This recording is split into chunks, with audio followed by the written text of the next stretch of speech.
Hello friends, in this video I will help you with regards to how you should go about answering the interview question, which is what is that you don't like about your current job. Now the objective here is to answer in a way that's thoughtful, it's constructive, and it also shows self-awareness, like you're aware, you know if there is something right or there's something wrong in your current role. And then how do you adapt to it? And how do you adapt in a way where you bring it or you turn it into a positive, or you bring about a solution to that issue that is there that you've identified with regards to your current role or your current job. So in this video, I will be covering all those tips in order for you to know how you should go about answering this question. Now, before going in the tips, it is very important to understand why is the interviewer asking you this question? Because they essentially want to know, one, with regards to your self-awareness, what are the things that you consider as being suboptimal? Although they are very important to the organization, however, they are currently not optimal. So what are those things which you think are key, are priority, but are not optimal? And if they were optimal, the business would be in even a better shape. And second, how do you adapt or find a solution to that weakness that exists in your current role so that you can overcome that weakness? So one is self-awareness, that what are those things which you qualify as important, and second is how do you go around creating a solution so you are able to solve for that problem. Now, one word of caution, which is don't talk about the things that you don't like. Rather, you should be talking about the things that are suboptimal, that can be improved, that can be done better. For instance, there could be many things that you don't like, however, they are very important or critical. For example, doing a month-end closing, which is very common in finance. This is something I don't like, but this is something which is very critical. You have to close the month, you have to close the books. So I would not be calling out in the interview something that I don't like. Rather, I need to call out something that is suboptimal, that can be improved. So make sure you don't share your dislikes, rather you think of something which is suboptimal and can be improved. Secondly, avoid talking about the organizational part of your role. For instance, don't talk about saying that the growth and development opportunities in your role are not good enough, or in your organization are not good enough, or that you don't see space for promotion in your organization, because this might all seem that there could be something which is wrong with you just because you didn't get promoted, just because you were not developed, just because there was no investment on you with regards to development and growth. It doesn't mean that it wasn't happening in the organization. So the interviewer might get the image that there could be another part of the story as well. While you are talking about how the organization is not friendly with regards to growth and development, it could be just you who faces or who seems to believe so, and it might not be a case generally speaking in the organization. It's best to keep it more functional, more business oriented, more task oriented as against organization oriented. Now, before we move further in the video, I have one call out, which is to press the like button and also subscribe to the channel.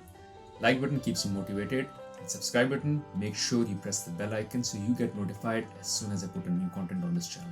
Now on this channel, I post content twice a week pertaining to personal finance and career success for early and mid-career professionals.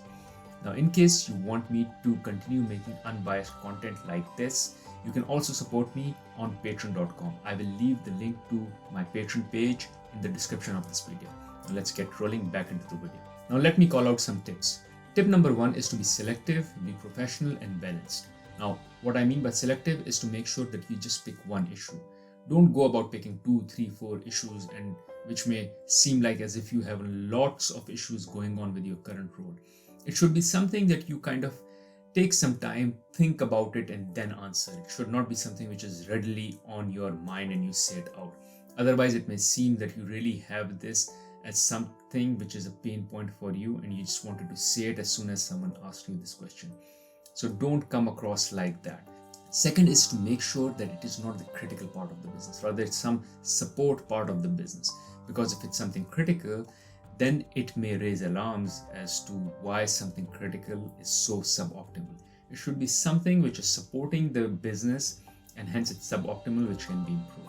So what do I mean by critical things? Critical things could be saying the decision making in my current role or in my organization is poor, or the quality of people in my current organization is not good, or the execution of my current role or execution of the organization is not good. These are very critical things for any business, so you should not be calling out these as issues.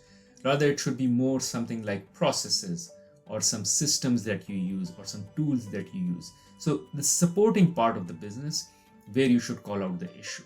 Also, make sure that you are not very negative about your current role or your current job. Rather, you should come out as positive, as against bad mouthing your current organization or your current role. On the same lines, here comes the tip number 2, which is when you share your example or your answer, also make sure you highlight the positive aspect of it, which is to show that you also see value in your current role and in your current organization, and it's not like everything is bad. So one example could be where you go about saying, while we do X, which is good, there is this Y we do that could be improved. For instance, you can say that the data analysis is very strong in our organization. However, the tools and the systems that we use to extract the data are not robust, and hence it's very time consuming for us to bring out all the data before we analyze. However, when it comes to analysis, the team is very strong. This kind of goes to show that you see value in some part of the business. However, there is a supporting part of the business which can be improved. Now, tip number 3, and the most important tip, is that whatever you answer, try to bring a connection with regards to the opportunity that you are being hired for or you are being evaluated for. Let's say you are being hired for a role where they expect you to bring a lot of simplicity in the role and they want you to drive simplification. So you can always say that in your current role, there are certain tasks which are massively complex and take a lot of time. This could be how you manage a particular project or how a particular project is managed or the kind of bureaucracy that exists in the organization. However, you as a smart individual, what you've done is every time such a situation happens, you bring about simplification in that process. So you kill the bureaucracy, you make sure that the decision making is done by the person who is the final A on that decision versus trying to take the decision through many folks. So you can cut through the lead time, cut through the bureaucracy and get the approval and get the project moving ASAP. Now what this does is, one, it kind of shows that you are self-aware with regards to what issues exist in your organization.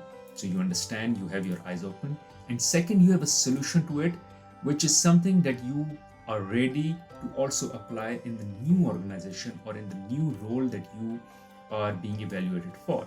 So in the interviewer's mind, they would be like, this is the right candidate because we are looking for someone who will be driving simplification, and this person already can identify complex issues, which is the self-awareness part, and has also found ways to drive simplification or work around them or has found solutions for them.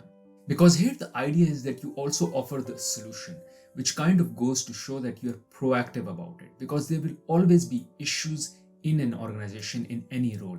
But do you see them and are you proactively solving them, or you just see them, you bad mouth about them and that's it? Yes, there is an issue, the systems are bad and that's it.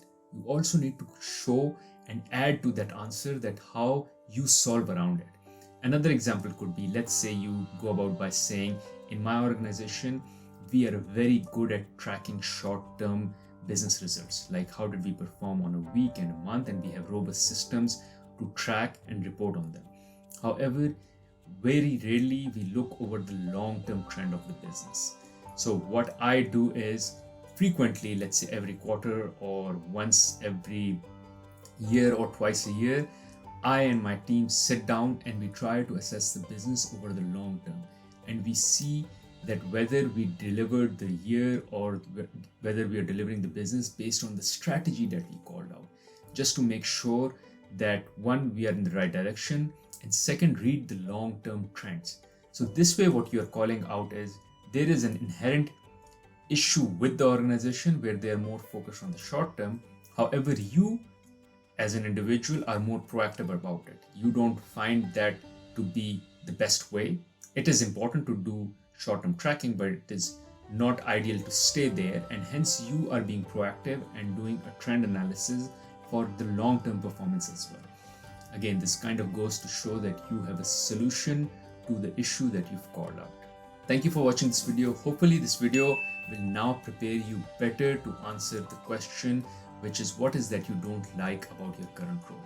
In case you like this video, I'm sure you'll also find value in another video on my channel where I talk about how to answer one of the most important questions in an interview, which is also one of the least prepared questions, that is to introduce yourself. You can find that video here.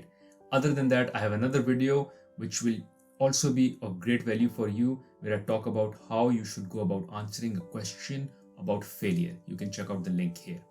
Thank you.